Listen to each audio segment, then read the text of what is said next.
Ano Bíblico, o estudo diário da Palavra de Deus com o pastor Carlos Oliveira. Continuando nosso ano bíblico hoje, o livro dos Atos dos Apóstolos, capítulo 27 e 28. É a conclusão deste livro. Capítulo 27. Paulo enviado para a Itália. Quando foi decidido que navegássemos para a Itália, entregaram Paulo e alguns outros presos a um centurião chamado Júlio, da coorte imperial. Embarcando no navio Adramitino, que estava de partida para costear a Ásia, fizemo-nos ao mar, indo conosco Aristarco, macedônio de Tessalônica. No dia seguinte, chegamos a Sidom, e Júlio, tratando Paulo com humanidade, permitiu-lhe ir ver os amigos e obter assistência. Partindo dali, navegamos sob a proteção de Chipre por serem contrários os ventos, e tendo atravessado o mar ao longo da Cilícia e Panfilha, chegamos a Mirra, na Lícia. Achando ali o centurião um navio de Alexandria que estava de partida para a Itália, nele nos fez embarcar. Navegando vagarosamente muitos dias, e tendo chegado com dificuldade defronte de Cenido, não nos sendo permitido prosseguir por causa do vento contrário, navegamos sob a proteção de Creta na altura de Salmona. Costeando-a, penosamente chegamos a um lugar chamado Bons Portos, perto do qual estava a cidade de Lazéia. Depois de muito tempo, tendo se tornado a navegação perigosa e já passado o tempo do dia do jejum, admoestava-os Paulo, dizendo-lhes: Senhores, vejo que a viagem vai ser trabalhosa, com dano e muito prejuízo, não só da carga e do navio, mas também da nossa vida. Mas o centurião dava mais crédito ao piloto e ao mestre do navio do que ao que Paulo dizia.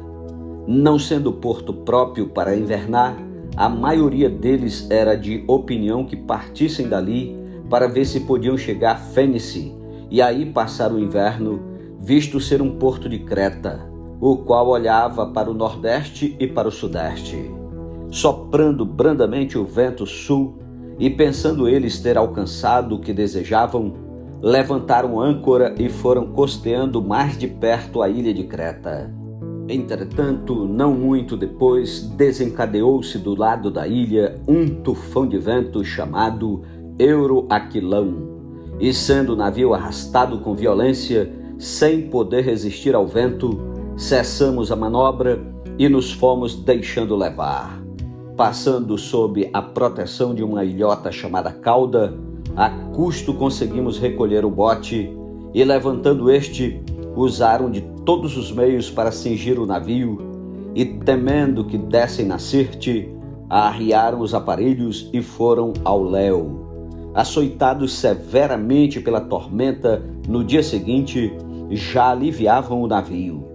E ao terceiro dia, nós mesmos com as próprias mãos lançamos ao mar a armação do navio. E não aparecendo havia já alguns dias nem sol nem estrelas, caindo sobre nós grande tempestade, dissipou-se afinal toda a esperança de salvamento. Havendo todos estado muito tempo sem comer, Paulo, pondo-se em pé no meio deles, disse: Senhores, na verdade era preciso terem-me atendido e não partir de Creta para evitar este dano e perda. Mas já agora vos aconselho bom ânimo, porque nenhuma vida se perderá de entre vós, mas somente o navio.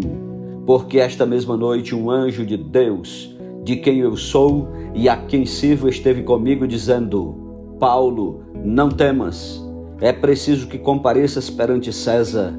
E eis que Deus, por sua graça, te deu todos quantos navegam contigo.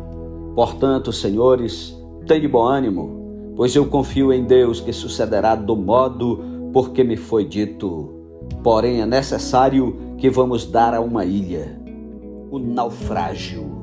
Quando chegou a 14ª noite, sendo nós batidos de um lado para outro no mar Adriático, por volta da meia-noite, Pressentiram os marinheiros que se aproximavam de alguma terra, e lançando o prumo, acharam 20 braças. Passando um pouco mais adiante, tornando a lançar o prumo, acharam 15 braças. E receosos de que fôssemos atirados contra lugares rochosos, lançaram da popa 4 âncoras e oravam para que rompesse o dia.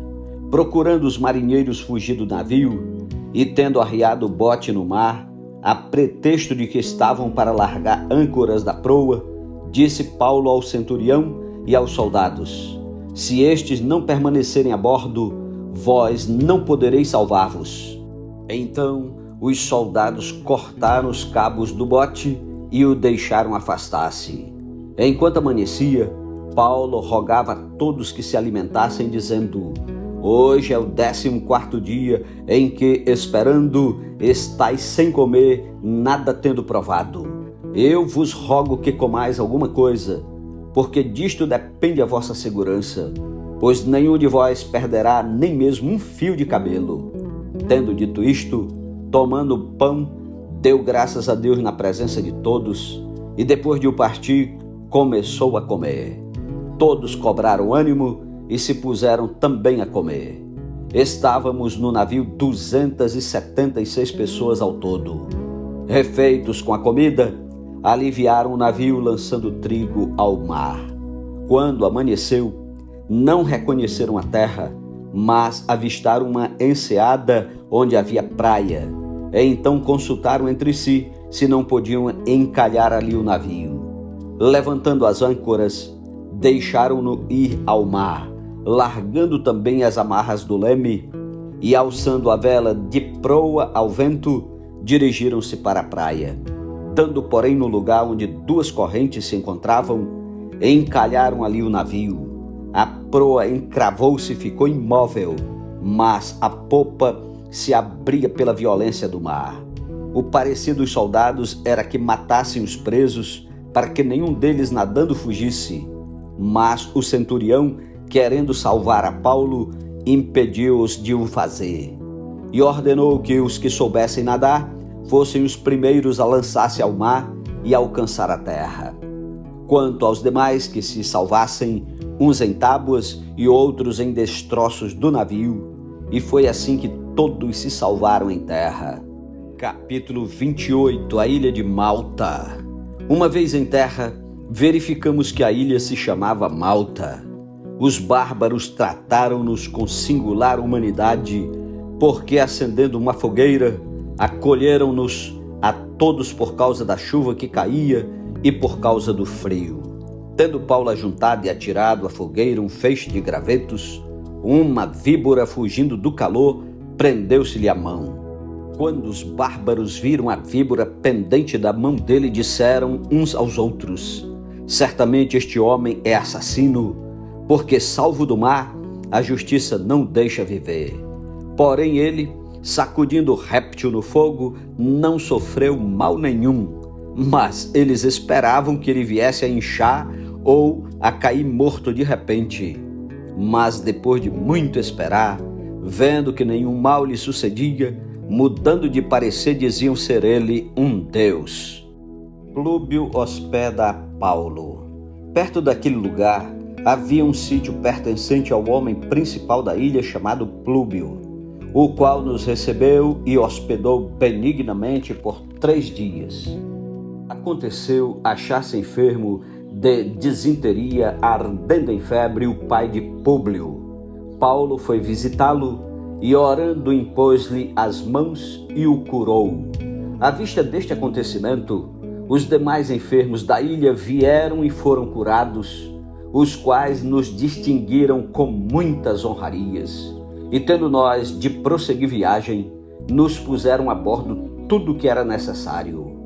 Ao cabo de 3 meses, embarcamos num navio alexandrino que invernara na ilha e tinha por emblema Dióscoros. Tocando em Siracusa, ficamos ali 3 dias, donde, bordejando, chegamos a Régio. No dia seguinte, tendo soprado o vento sul, em 2 dias chegamos a Puteoli. onde achamos alguns irmãos que nos rogaram ficássemos com eles 7 dias. E foi assim que nos dirigimos a Roma.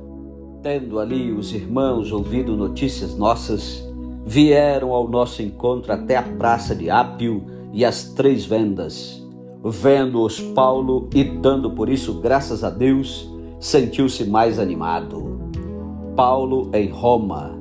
Uma vez em Roma, foi permitido a Paulo morar por sua conta, tendo em sua companhia o soldado que o guardava. 3 dias depois, ele convocou os principais dos judeus e, quando se reuniram, lhes disse: varões, irmãos, nada havendo feito contra o povo ou contra os costumes paternos, contudo vim preso desde Jerusalém e entregue nas mãos dos romanos, os quais, havendo-me interrogado, quiseram soltar-me sob a preliminar de não haver em mim nenhum crime passível de morte. Diante da oposição dos judeus, senti-me compelido a apelar para César, não tendo eu, porém, nada de que acusar minha nação. Foi por isto que vos chamei para vos ver e falar, porque é pela esperança de Israel que estou preso com esta cadeia. Então eles lhe disseram: nós não recebemos da Judéia nenhuma carta que te dissesse respeito. Também não veio qualquer dos irmãos que nos anunciasse ou dissesse de ti mal algum.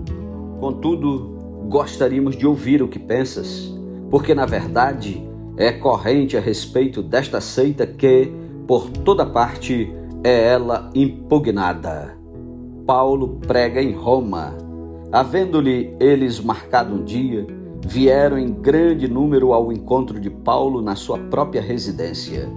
Então, desde a manhã até a tarde, lhes fez uma exposição em testemunho do reino de Deus, procurando persuadi-los a respeito de Jesus, tanto pela lei de Moisés como pelos profetas.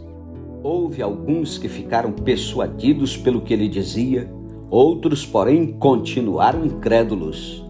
E, havendo discordância entre eles, despediram-se, dizendo Paulo estas palavras: bem falou o Espírito Santo a vossos pais por intermédio do profeta Isaías, quando disse: vai a este povo e dize-lhe: de ouvido ouvireis e não entendereis, vendo vereis e não percebereis.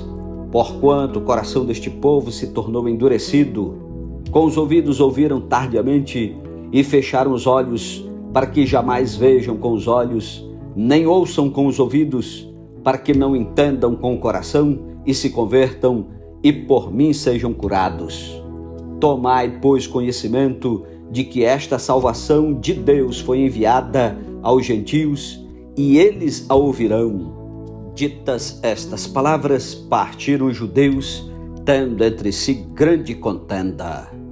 Paulo, prisioneiro durante 2 anos. Por 2 anos permaneceu Paulo na sua própria casa, que alugara, onde recebia todos que o procuravam, pregando o reino de Deus, e com toda a intrepidez, sem impedimento algum, ensinava as coisas referentes ao Senhor Jesus Cristo. Amém. Louvado seja Deus pela sua santa palavra. Concluímos a leitura do livro dos Atos dos Apóstolos e amanhã, em nome de Jesus, nós vamos iniciar a epístola de Paulo aos Romanos. Prepare-se, vai ser uma bênção. Que Deus o abençoe, tire tempo para orar e meditar. E até amanhã, em nome de Jesus. Amém.